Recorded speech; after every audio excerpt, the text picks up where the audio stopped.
तो पहले मसल के मैटर्स, मौच और टियर्स से उबरना।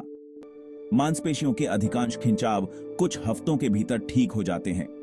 मामूली मोच के लिए केवल कुछ दिनों के आराम और बर्फ की आवश्यकता हो सकती है, जबकि गंभीर टियर के लिए कई हफ्तों की आवश्यकता हो सकती है।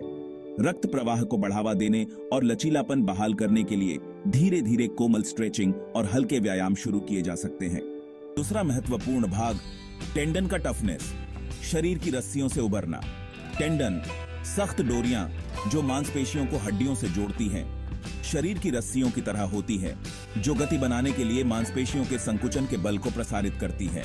मांसपेशियों की तुलना में इन रेशेदार ऊतकों में रक्त की आपूर्ति कम होती है, जिसका अर्थ है कि वे धीरे धीरे ठीक होते हैं। टेंडन की चोटें, जैसे कि टेंडोनाइटिस या टूटना, काफी दर्दनाक और दुर्बल करने वाली हो सकती है। टेंडन के लिए उपचार का समय चोट की गंभीरता के आधार पर बहुत भिन्न हो सकता है। मामूली टेंडोनाइटिस कुछ हफ्तों के भीतर ठीक हो सकता है, जबकि पूर्ण रूप से टूटने पर महीनों की पुनर्वास की आवश्यकता हो सकती है। टेंडन की रिकवरी में फिजिकल थेरेपी महत्वपूर्ण भूमिका निभाती है।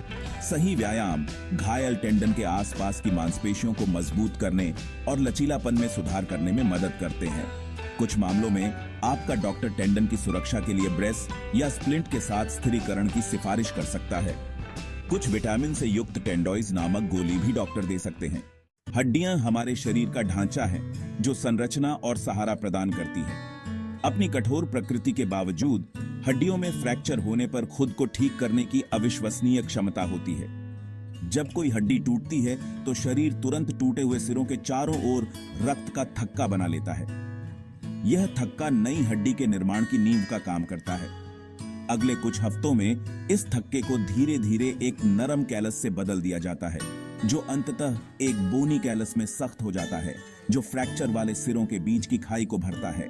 हड्डी के फ्रैक्चर के लिए पूरी उपचार प्रक्रिया में आमतौर पर 6 से 8 सप्ताह लगते हैं। उम्र, पोषण और समग्र स्वास्थ्य जैसे कारक उपचार के समय को प्रभावित कर सकते हैं। तो बात समझिए और शरीर के विभिन्न चोटिल हिस्सों के हिसाब से उन्हें ठीक होने का समय दें।